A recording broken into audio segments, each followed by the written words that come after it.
Breaking news. Bhadradri Mulugu జిల్లా సరిహద్దుల్లో చిరుత కలకలం. ఎదిరిగట్టుల సమీపంలో చిరుత సంచారం. రోడ్డుపై చిరుత కనిపించడంతో వాహనదారుల్లో భయం. ఏకన్నగూడెం గ్రామ శివారులో చిరుత దర్శనం. అప్రమత్తమైన ఫారెస్ట్ అధికారులు. అటవీ ప్రాంతంలోకి వెళ్లొద్దని హెచ్చరిక.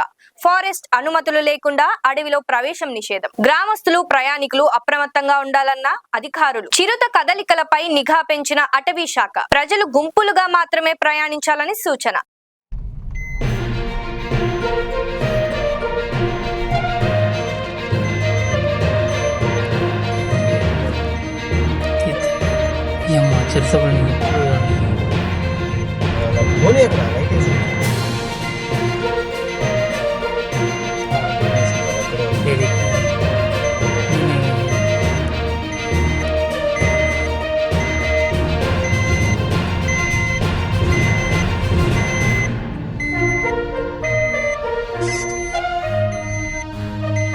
వెళ్ళిపోయింది.